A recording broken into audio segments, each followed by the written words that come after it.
इंतजार करते करते थकते लौट भी गए, लेकिन कसूर मेरा नहीं है। तो हेलीकॉप्टर की लैंडिंग के परमिशन का इशू था, हम एयरपोर्ट पे बैठ के इंतजार कर रहे थे। लेकिन आपकी जो मौजूदा हुकूमत है, जब उसे पता चल गया है कि 4 दिन बाद तो हुकूमत नहीं रहनी है, तो फिर वो कोशिश कर रहे हैं कि कांग्रेस पार्टी के जो स्टार कैंपेनर हैं वो आसानी से सभाओं में पहुंच ना सके, लोगों से खिताब न कर सके, बात न कर सके। इसलिए इस तरह की साजिशें की जा रही है कि कहीं परमिशन में प्रॉब्लम क्रिएट की जा रही है, कहीं लैंडिंग में इशू क्रिएट किया जा रहा है। लेकिन इतना जान लीजिए, दिया बुझने से पहले ज्यादा फड़फड़ाता है। तो दिया फड़फड़ाता है, लेकिन उसका बुझना तय है। यहाँ बड़ी तादाद में मेरी माएँ बहनें बैठी हैं, मेरे बुजुर्ग बैठे हैं, मेरे नौजवान साथी बैठे हैं। पैदा करने की ये सरजमीन पहली बार आपके बीच में हाजिरी हुई है। आप मुझे मेरी शायरी के हवाले से जानते पहचानते होंगे, लेकिन आज मैं आपसे एक सियासी मसले पे गुफ्तगू करने आया हूं। आपके विजयना यहाँ पर कांग्रेस के कैंडिडेट बनकर के, राहुल जी के नुमाइंदे बनकर के यहाँ पर मैं आपके सामने उनके लिए हाथ धोने के लिए आया हूँ। अभी रास्ते में अंदर से बात हो रही थी मेरी, बड़ी मेहनत रही उनकी इस प्रोग्राम के लिए। मैं आपसे कहना चाहता हूँ कि अगर आपके समझते हो कि इलेक्शन सिर्फ असेंबली का इलेक्शन है, तो नहीं, ये सिर्फ असेंबली का इलेक्शन नहीं है।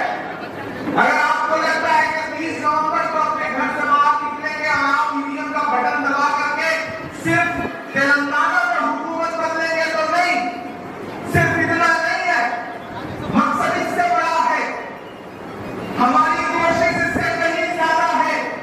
हमारा मानना है कि तेलंगाना का असेंबली का ये इलेक्शन महज असेंबली का इलेक्शन नहीं है, बल्कि आने वाली 2024 का सेमीफाइनल है। मैं पेदापल्ली के आवाम से ये कहने आया हूं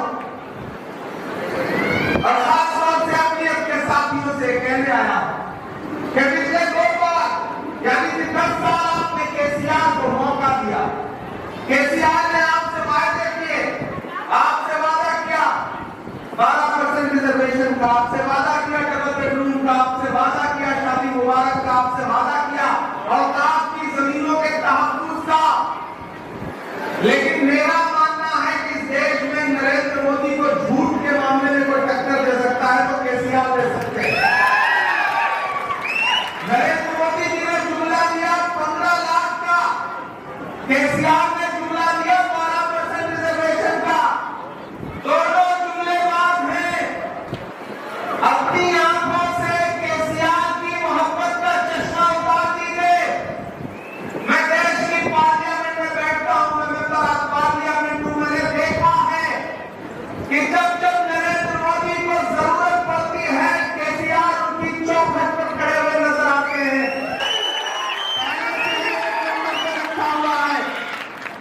तो जो पहले से ही बैलेट में 1 नंबर आ गया है, उसे जब ईवीएम खुलेगी तब भी 1 नंबर पे ही रहना है।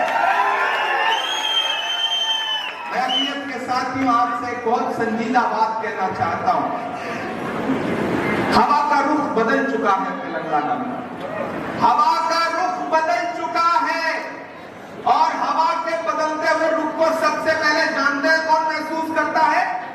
पुलिस महसूस करती है, सूंघ लेती है वो। हवा का रुख बदल चुका है, ब्यूरोक्रेसी को पता चल चुका है, अधिकारियों को पता चल चुका है कि तेलंगाना में निजाम बदलने जा रहा है। मैं छोटा एग्जांपल देता हूं। अभी 4 दिन पहले मैं बेगमपेट एयरपोर्ट पर मेरा हेलीकॉप्टर लैंड किया। मैं खम्बम से कैंपेन करके आ रहा था, उधर से रेवंत रेड्डी आए, हम दोनों भाई साथ में निकल रहे थे एयरपोर्ट के बाहर, तो एयरपोर्ट पे मौजूद अधिकारियों के सैल्यूट बता रहे थे कि तेलंगाना का निजाम बदलने वाला है। अब आपकी जिम्मेदारी क्या है? आप तो बड़े समझदार लोग हैं, आप तो दानिश्वर लोग हैं। मैं आपके सामने सैकड़ों किलोमीटर का, हजारों किलोमीटर का सफर तय करके ये कहने आया हूं कि सरकार बदलने जा रही है। इस सरकार, बदलती हुई सरकार में अपनी हिस्सेदारी जताओ। कांग्रेस पार्टी को यह एहसास दिलाओ कि तुम्हारे एक वोट से सूबे में निजाम बदलने जा रहा है।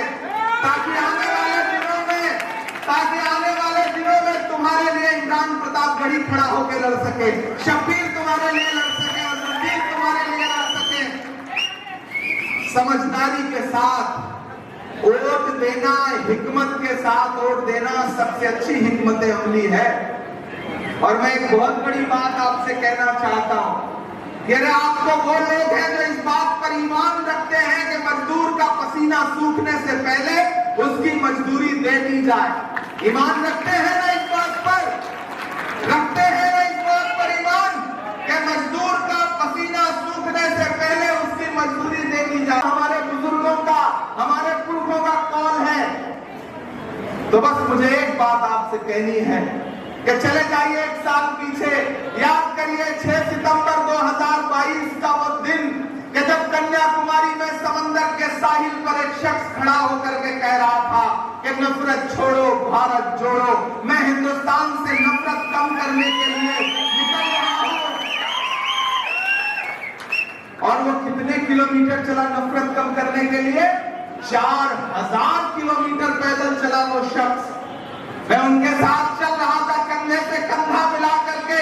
हमारे पैर के नाखून इस बात की गवाह है कि चलते चलते हमारे पैर में कोई भी नाखून नहीं बचा था, उखड़ता था, नया बनता था। हम उस दर्द के साथ चलते रहे। हमारा नारा क्या था? नफरत छोड़ो भारत जोड़ो, ये नारा था हमारा।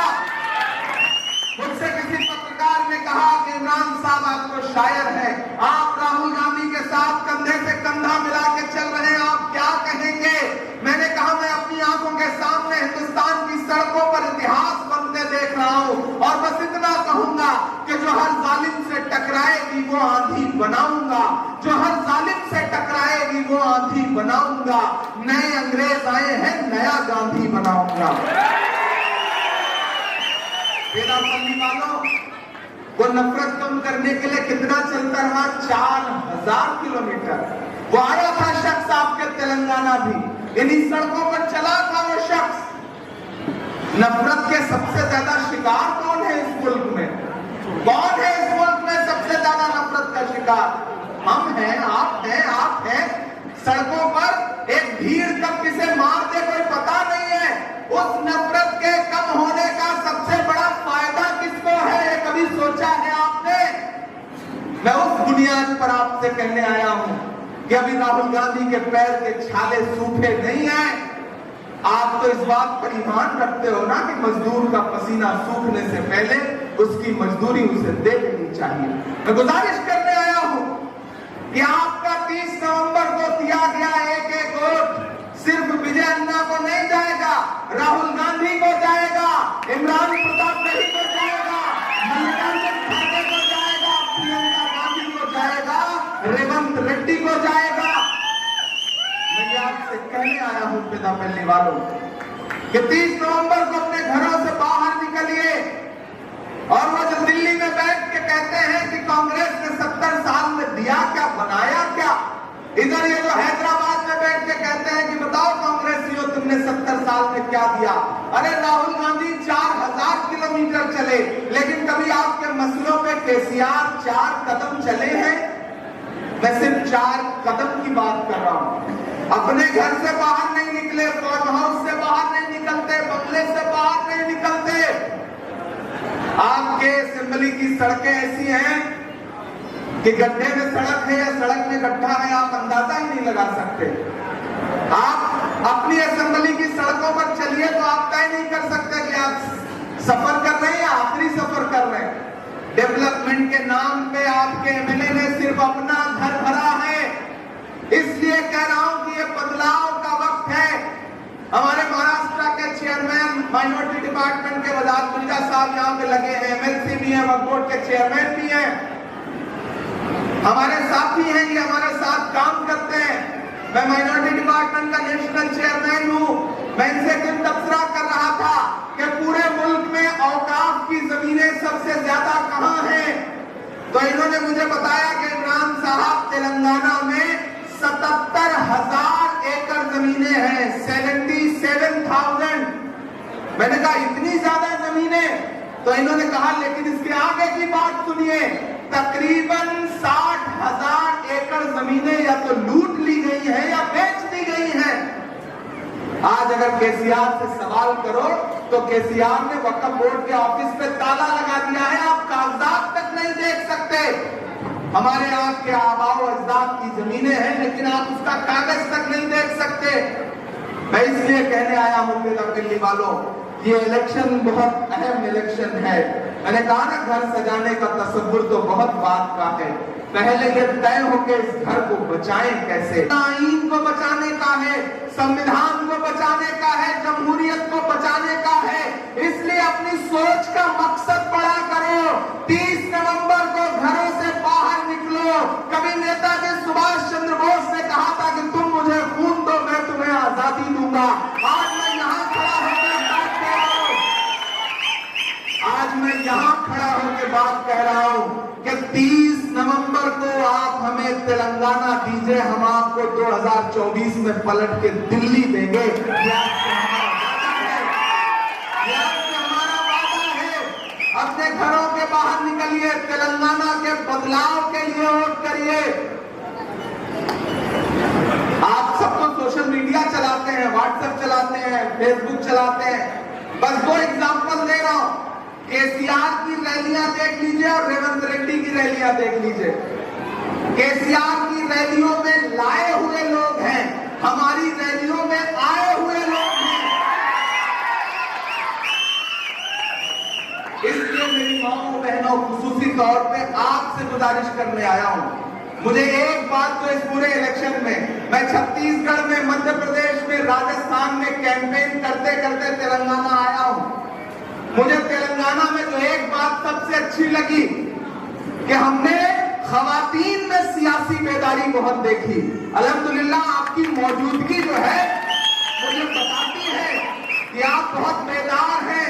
मुझे बस आपसे एक बात कहनी है कि आप अहद कर लें तो घर का एक वोट भी इधर से उधर नहीं जा सकता।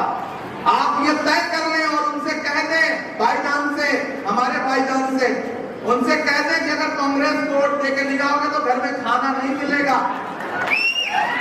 आपने ठान लिया ना, तो इधर उधर थोड़े बहुत जो भटके हुए लोग होंगे वो भी सुधर करके कांग्रेस के साथ आ जाएंगे।